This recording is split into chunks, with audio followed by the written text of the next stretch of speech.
This right here might just be one of the biggest projects we've ever done here at Legacy EV.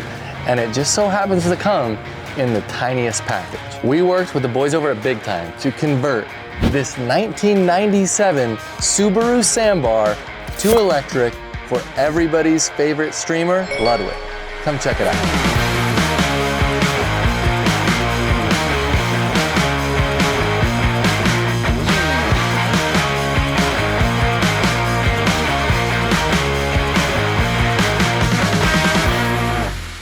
All right, now for us, this project was about more than just converting a cool car with a cult following from gas to electric, but it also included teaching the guys over at Big Time on how to do this. It was about making this vehicle easier and better to use for Ludwig's team, and we got to prove how our training materials that we use every day to train students can actually be used in a real life vehicle. This turned into something really special. We're excited to share it with you. So if you're over here watching our video, you're probably interested in learning a little bit more about how the sausage is made. So we've got a deep dive here on all the tech that went into that Kei Truck, so you can learn a little bit more about what's powering that 97 Subaru Sandbar.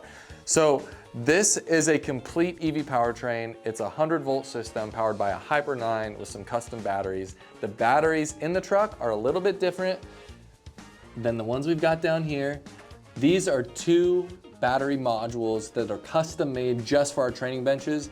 They're pretty low voltage, they're easy to teach with, and they've got glass lids so we can show students about what goes into a battery module. But we needed some more power in that Kei Truck. We needed some more range. So we did a 14 module core power setup in there. It's about 32 kilowatt hours and it's VDA modules. I wanna walk through the full powertrain. So I'm gonna turn this thing on just like you do in the Kei Truck so you can see what happens when you turn the vehicle on. Now, we connected all of the gauges to the motor control, the system control in the Kei Truck, so you don't have a custom gauge like we do here.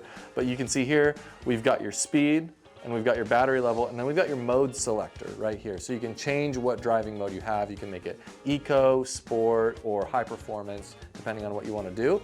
But just like any vehicle, when you push the throttle, you can hear the motor spin up. And then when you push the brake, you can see the brake lights turn on. And then if we wanted to throw it into reverse, you can do that too, all here on the training bench. A little bit softer response in reverse. Hope that's the case. Because this screen on Ludwig's Kei Truck is behind the passenger seat, you're not gonna see this while he's driving, but I just wanna show you what happens to the current and to the power as we push the throttle.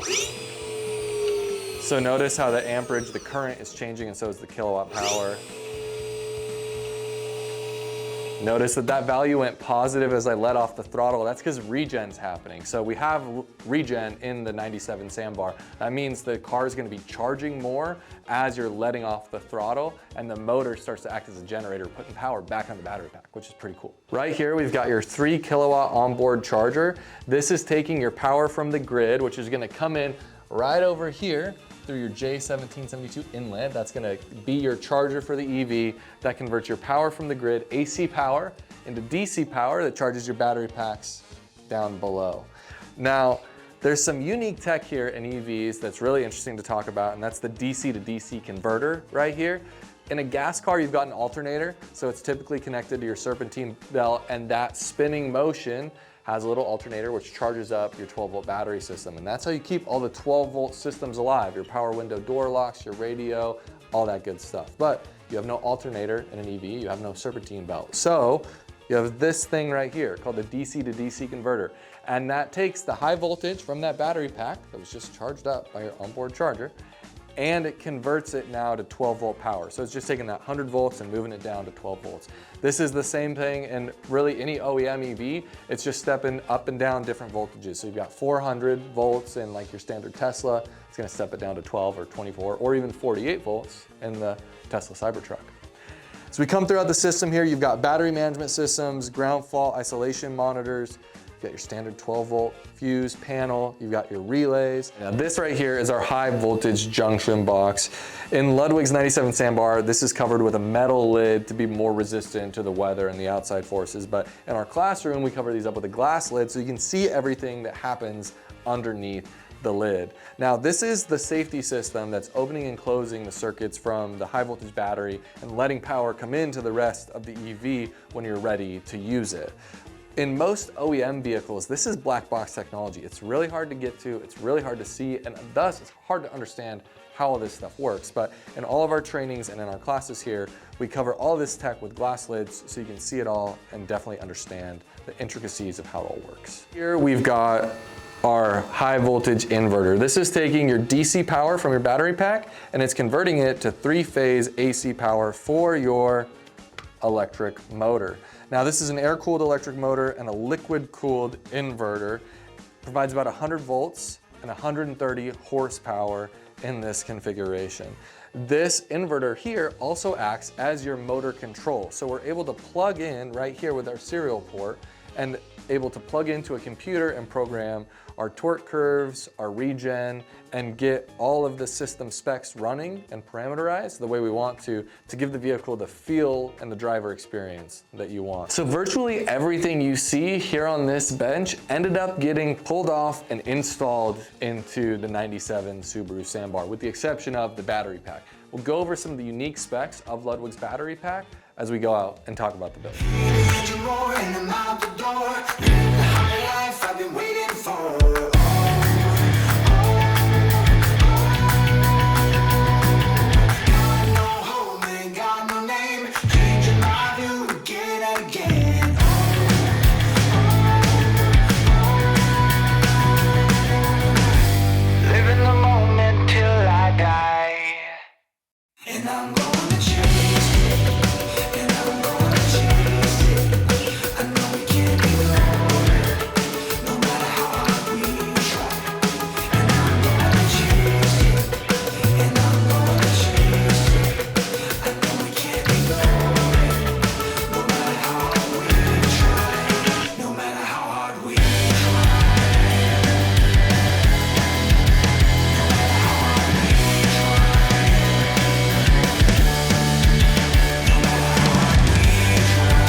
So now, like most builds, when you're converting a car from gas to electric, you gotta figure out how do you fit all these EV components into the original vehicle. Now, for the most part, EVs are fairly simple systems. They have less mechanical moving parts than an ICE engine, but you also have a big battery pack in most electric vehicles, and it can be hard to find space to fit that into a vehicle. So the big question was, where are we gonna put it, and how are we going to adapt that drive system that was gas and now make it electric? Now this was a manual vehicle, so it had a manual transmission, it was mounted in the rear, and then that rear transmission was transaxle, so it drove the rear wheels, and then had a straight drive line to the front end with a front differential that drove the front wheels. So it's 4-wheel drive.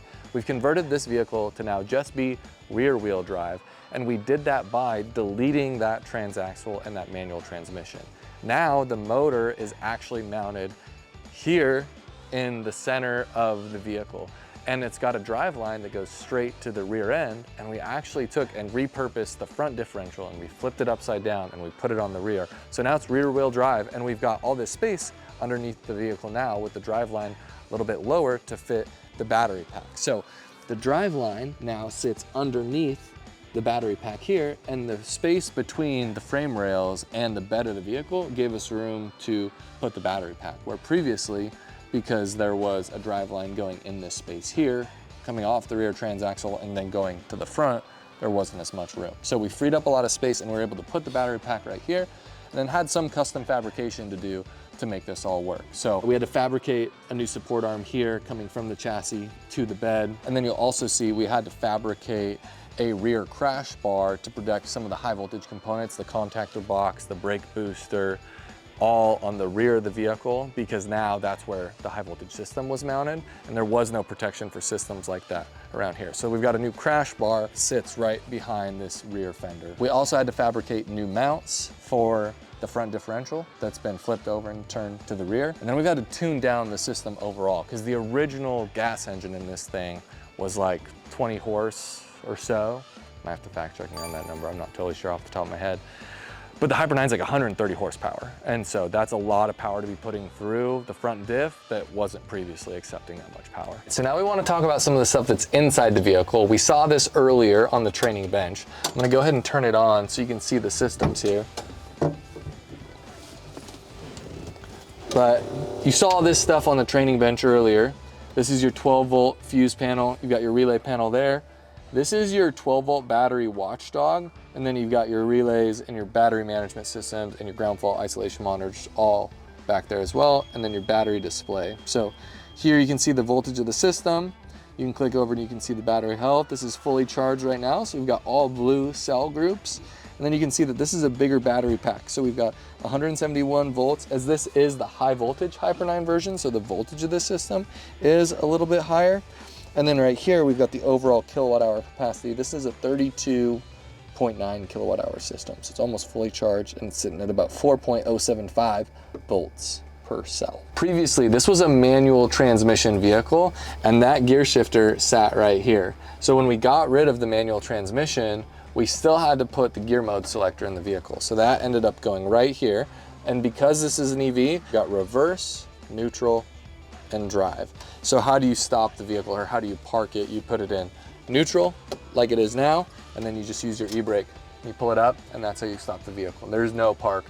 There's no gears to lock up for park, I guess. I don't really know how else to say that. All right, so with our plan in place to use the bench components from our training equipment and install them into the Kei Truck, it was time to get started on the build and then to train up the guys over at Big Time. So they came out from California back to our facility here in Phoenix and attended our EV training boot camp. While the guys were here, they joined technicians and instructors from all over the world to learn about EVs. We taught them the fundamentals of the components and how they work. We taught them the fundamentals of electrical theory, how these systems are powered by the electricity that's in them. We taught them how to safely work on the systems, how to mount your equipment, how to program, test, tune, and commission the systems, how to do everything that's needed to be able to build an EV from the ground up and then do service and repair around that technology as well. All right, Joey, you want to do some programming? I think we have to. Everything's hooked up, but the brains don't know what to do. Yeah, so we have to go into our battery management system and let them know what our battery pack is on a cellular level. Yeah, we got to set some boundaries, we got to set some voltage specifications, and it seems like it's pretty easy. It's just a little bit of coding, but we've got all the details we need. So this is just to make sure there's no holes in your gloves where electricity could get through and get to you. All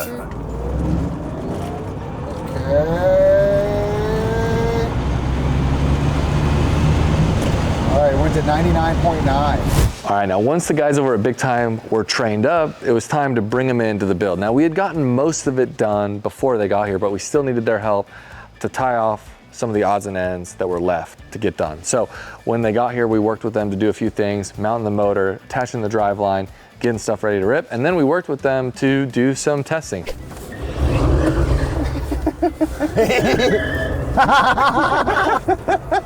And as you can see, they had maybe a little bit too much fun. I may have been nervous at some of the parts that they were gonna flip it, but still a good time getting to see them enjoy the torque of this EV system as they were getting out there and ripping it for the first time. All right, we just got back from delivering the Kei Truck to Ludwig, and it was a blast. We had a great time.